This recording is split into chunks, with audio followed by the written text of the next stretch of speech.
نواز شریف صاحب. بسم اللہ الرحمن الرحیم.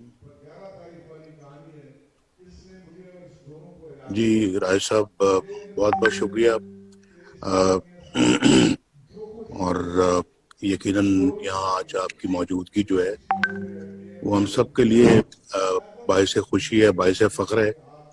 اور میں اور میرے ساتھی سب آپ کو یہاں پر خوش آمدید کہتے ہیں، آپ کو ویلکم کہتے ہیں، اور خوشی محسوس کرتے ہیں کہ آپ ہمارے درمیان یہاں پر آج موجود ہیں.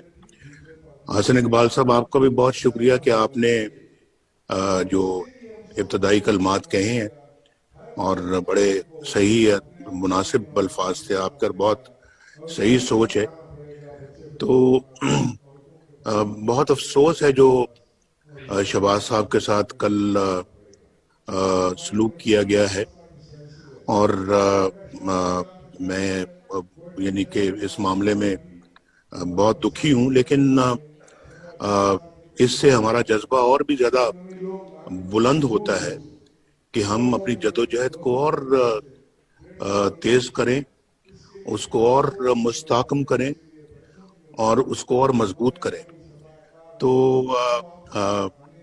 جو سلوک انہوں نے ہمارے باقی ساتھیوں کے ساتھ کیا ہے، جو آج میں یہاں پر اسکرین میں جن کو دیکھ بھی رہا ہوں، تو میں فردن تو اب سب کا نام نہیں لینا چاہوں گا، لیکن آپ کو بھی وہ نظر آ رہے ہیں چہرے، مجھے بھی آ رہے ہیں.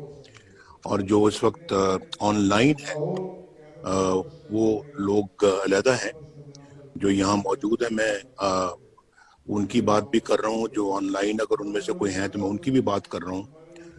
تو جو سلوک ان کے ساتھ بھی اس حکومت نے کیا ہے وہ یقیناً بہت ہی دکھ اور افسوس کا باعث ہے. لیکن ہمیں اس پہ کوئی مایوسی نہیں ہے.